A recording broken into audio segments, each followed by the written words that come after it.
আসসালামু আলাইকুম প্রিয় দর্শক, এই ছাত্র রাজনীতি, গুপ্ত রাজনীতি, এটা নিয়ে যে সংঘাতের যাত্রা শুরু হয়েছে গতকালকে চট্টগ্রাম থেকে, আমার ধারণা এটা খুব শিগগিরই সারা দেশেও ছড়িয়ে পড়বে। অথচ এটা কি খুব জরুরি ছিল? কেন এই সংঘাতের জন্ম হচ্ছে, কেন এটা ছড়িয়ে পড়ছে, এটা কিন্তু আমি মনে করি আমাদের জন্য একটা গুরুত্বপূর্ণ বিষয়। আমি বিষয়টা একটু খোলাসা করে বলি আপনাদেরকে।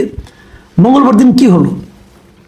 মঙ্গলবার দিন চট্টগ্রামের সিটি কলেজের ক্যাম্পাসে ওই গত জুলাই আন্দোলনের সময় যে বিভিন্ন রকম গ্রাফিতি লেখা হয়েছিল, বিভিন্ন রকম স্লোগান, বিভিন্ন রকম প্রত্যাশার কথা লেখা হয়েছিল, এবং আন্দোলনের শেষে যখন ছাত্রলীগ পালিয়ে গেল তখনও লেখা হয়েছিল। সেরকম একটা লেখা ছিল চট্টগ্রাম সিটি কলেজের একটা দেয়ালে, যে ছাত্র রাজনীতি ও ছাত্রলীগ মুক্ত ক্যাম্পাস। কে লিখেছিল? যারা আন্দোলন করেছিল তারাই লিখেছিল। এবং তাদের প্রত্যাশাটা কি ছিল?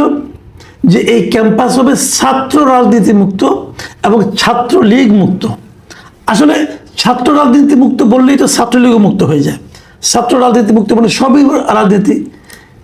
ছাত্র জল যেটা করে সেটাও ছাত্র রাজনীতি, ছাত্র শিবির যেটা করে সেটাও ছাত্র রাজনীতি। তো ছাত্র রাজনীতি মুক্ত বললেই সব হয়ে যায়। কিন্তু তারা লিখেছিল তাদের আবেগ থেকে, ওই সময় ক্রোধ, ক্ষোভ এটা মনে করেন ছাত্রলীগের উপর বেশি ছিল, কাজে ছাত্র রাজনীতি বলেও তারা ক্ষান্ত হয়নি, তারা সেখানে ছাত্রলীগকেও জুড়ে দিয়েছে। তাহলে প্রত্যাশাটা হলো ক্যাম্পাসে ছাত্র রাজনীতি থাকবে না।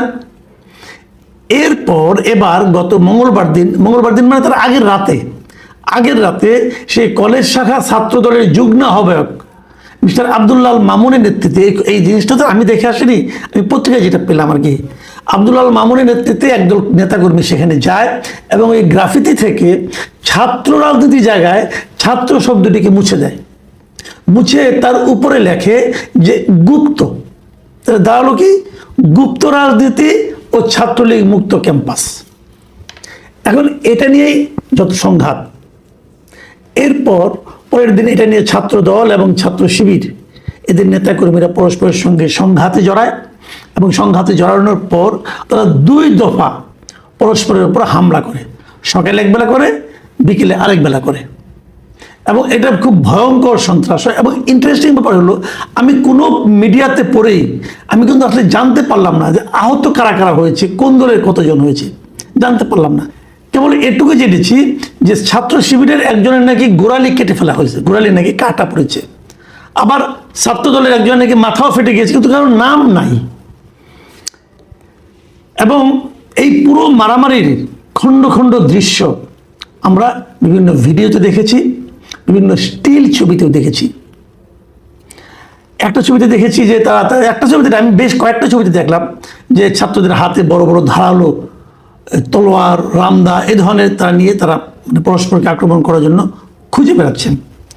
এখন এই যে পুরো মারামারিটা হয়, এই মারামারির সময় সেখানে কি পুলিশ ছিল না? ছিল। পুলিশ নির্বিকার অবস্থায় দর্শকের ভূমিকায় ছিল। এখন আমি যে কথাটা বলছিলাম যে এটা ছড়িয়ে পড়বে কিনা, হ্যাঁ, এটা ছড়িয়েও পড়ছে। এরই মধ্যে রাজশাহী বিশ্ববিদ্যালয়ে দেখলাম, ওখানে যারা ছাত্র দলের লোক আছেন তারা বলতেছেন যে তারা নাকি গুপ্ত রাজনীতির বিরুদ্ধে অভিযান শুরু করেছেন, এবং ওরাও দেখলাম বিভিন্ন জায়গায় দেয়াল লিখন দিচ্ছেন যে গুপ্ত রাজনীতি বন্ধ করতে হবে।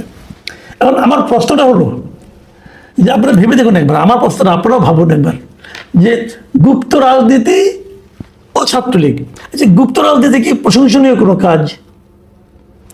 যদি কেউ ছাত্র রাজনীতি কেটে গুপ্ত রাজনীতি লিখে, তাহলে এতে কি কোনো একটা ছাত্র রাজনৈতিক দলের উদ্বিগ্ন হওয়ার অথবা দুঃখিত হওয়ার কোনো কারণ আছে? যতটুকু বুঝেছি ছাত্র শিবিরের লোকেরা তো খুব বিক্ষিপ্ত হয়েছে। কারণটা কি? তারা কি নিজেদেরকে গুপ্ত রাজনৈতিক দল মনে করে? তা তো নয়। একটা সময় ছিল যখন নাকি শেখ হাসিনা সরকার ছিল, তখন ছাত্রলীগের চেহারায়, ছাত্রলীগের মধ্যে, ছাত্রলীগের নাম নিয়ে ছাত্র শিবিরের ছেলেরা মেয়েরা রাজনীতি করত। এটা তাদের একটা কৌশলও হতে পারে, তারা বললেই হয় যে এটা আমাদের কৌশল ছিল। তারা এতে ক্ষিপ্ত হচ্ছে কেন? গুপ্ত নিয়ে ক্ষিপ্ত হওয়ার কি আছে? এই জিনিসটা কিন্তু আমার কাছে এখনো ক্লিয়ার না। তারা তো বলতেই পারে যে একসময় আমরা এটা করেছি, এটা আমাদের স্ট্র্যাটেজি ছিল, তা না হলে আমরা সার্ভাইভ করতে পারতাম না, অতএব টিকে থাকার জন্য আমরা এটা করতে বাধ্য হয়েছি। যদি বলতে পারতো এটা একটা স্ট্র্যাটেজি হতেই পারে, কিন্তু আপনারা ক্ষিপ্ত হচ্ছেন কেন? মানে ওই যে ওরকম আছে না যে ঠাকুর ঘরে কে রে, আমি কলা খাই না জাতীয় আলোচনা। মানে ছাত্রদল তো বলেনি যে আপনি সেই গুপ্ত, ওখানে যদি গুপ্ত লিখে দেয় ছাত্রদল, তাহলে সেখানে ছাত্র শিবির কেন খেপে যায়? এটা কিন্তু একটা খুব গুরুত্বপূর্ণ পয়েন্ট। তার মানে তাদের রাজনীতির তারা যে গুপ্ত ছিল, এটাকে তারা নিজেরাও খুব একটা এনজয় করতে পারছে না, অথবা নিজেরাও এটাকে খুব জাস্টিফাইড কাজ বলে মনে করতে পারছে না, এটাকে নৈতিকভাবে শক্ত সামর্থ্য কোনো কাজ বলে তারা নিজেরাও ভাবতে পারছে না। এটাই কি কারণ? হতে পারে এই কারণটা, আমি জানি না। কিন্তু মারামারিটা কেন হলো এটা আপনি আমাকে বুঝান। আজকে থেকে 2 বছর আগে যখন নাকি শেখ হাসিনা সরকার ছিল, তখন এই স্টে করে যে ছাত্র দল এবং ছাত্র শিবির যারা আজকে প্রবল প্রতাপের সঙ্গে মারামারি করছে, তারা কোথায় ছিল? তারা লুকায়িত অবস্থায় ছিল। কেন? তখন আরেকটা সংগঠনের প্রবল দাপট ছিল। সেই ছাত্রলীগের যারা দাপুটের নেতা ছিল তারা এখন কোথায়? মানে একসময় যারা বাঘ ছিল তারা এখন বিড়াল হয়ে পালিয়ে বেড়াচ্ছে, অথবা ইঁদুর হয়ে গর্তে ঢুকে পড়েছে। আর একসময় যারা ইঁদুর হয়ে গর্তে ছিল, অথবা বিড়াল হয়েছিল, অথবা মানে কোকিলের হয়ে বাচ্চা হয়ে কাকের মধ্যে বসবাস করছিল গুপ্ত অবস্থায়, তারা এখন বাঘ আকারে মারামারি করছে পরস্পরের সঙ্গে। একটা কথা ভাবুন তো, যে ছাত্রলীগের ওই মাস্তানরা, ওই বীর পুঙ্গবরা, তারা এখন কোথায়? তারা কেন নেই কেন? তাদের শক্তি কি এদের চেয়ে কম? এদের শক্তি কি বেশি? ছাত্রদল এবং ছাত্র শিবিরের শক্তি কি বেশি? তাহলে এই বেশি শক্তি নিয়ে তারা লুকিয়েছিল কেন? এগুলি এ কারণেই হয়েছিল যে এখন যারা আছে তারা যদি তখন বের হতো, তাহলে তাদেরকে পুলিশে ধরতো। আর তখন যারা লুকিয়েছিল তারা এখন বের হয়েছে, তাদের কিন্তু পুলিশে ধরবে না। ওরকম উল্টোভাবে ছাত্রলীগের লোকেরা তখন যে মারামারি করতো, প্রকাশ্যে চাঁদাবাজি করতো, তাদেরকে পুলিশে ধরতো না। এখন তারা করতে আসলে ধরা খাবে পুলিশের কাছে। তাহলে মূল ভয়টা হলো রাষ্ট্রের কাছ থেকে ভয়টা, সরকারের কাছ থেকে ভয়টা। তাহলে সরকার এদেরকে প্রশ্রয় দিচ্ছে বলে এরা মারামারি করতে পারছে। সরকার কাছ থেকে প্রশ্রয় পাচ্ছে ছাত্র দল, এবং বিরোধী দল, প্রধান যে সংসদের বিরোধী দল, তাদের কাছ থেকে প্রশ্রয় পাচ্ছে ছাত্র শিবির। তাহলে কিন্তু গুপ্ত টুপ্ত কোনো ইস্যু না, ওটা হলো কিন্তু ঝগড়ার একটা অজুহাত, লাগে না? এটা অজুহাত তৈরি করে নিয়েছে। তো আমরা কি এই ছাত্র রাজনীতি চাই? আমরা তো চাই না। ছাত্র রাজনীতি, আমি যদি বলি যে বিএনপি যে কাজটা করেছে, মানে ছাত্র দল যে কাজটা করেছে, তারা ছাত্র রাজনীতি ছাড়া ক্যাম্পাস চায় না। আগে ছিল ছাত্র রাজনীতি, তো ওটা যদি থাকতো তাহলে তো এই ক্যাম্পাসে শিবিরও রাজনীতি করতে পারে না, ছাত্র দলও রাজনীতি করতে পারে না। শিবির আমরা একটা ট্যাকটিক আছে, শিবির কিন্তু নিজেরা রাজনীতি করে না, বলে দেন আমরা কোনো ছাত্র রাজনীতি করি না। নির্বাচনের সময় তারা অন্য নাম নিয়ে আলোচনা করে। ওই যে গুপ্ত থাকার যে একটা প্রবণতা, তাদের মধ্যে কিন্তু প্রবণতাটা এখনো আছে। আপনি ঢাকা বিশ্ববিদ্যালয় দেখেন, অথবা অন্যান্য চট্টগ্রাম বিশ্ববিদ্যালয় দেখেন, অথবা রাজশাহী বিশ্ববিদ্যালয় দেখেন, যেগুলোতে ইলেকশন, ছাত্র সংসদ ইলেকশন হয়েছে, কোথাও কিন্তু শিবির তার নিজের ব্যানারে রাজনীতি করে নাই, তার নিজের ব্যানারে ইলেকশনও করে নাই। আগের টিকে ছিল ছাত্রলীগের ব্যানারে, তারপর রাজনীতি করেছে অন্য একটা সংগঠনের ব্যানারে, এবং নির্বাচনও করেছে ওই সংগঠনের ব্যানারে। এবং তারা ছাত্র দলকেও হলগুলিতে কমিটি করতে দেয়নি, বলেছে যে না, ছাত্র রাজনীতি বন্ধ।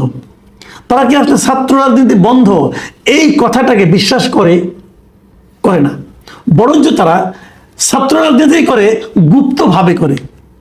তাহলে এটা দেখে ছাত্র দল যদি গুপ্ত রাজনীতি বন্ধের কথা বলে, আমি তো এখানে কোনো ভুল দেখছি না।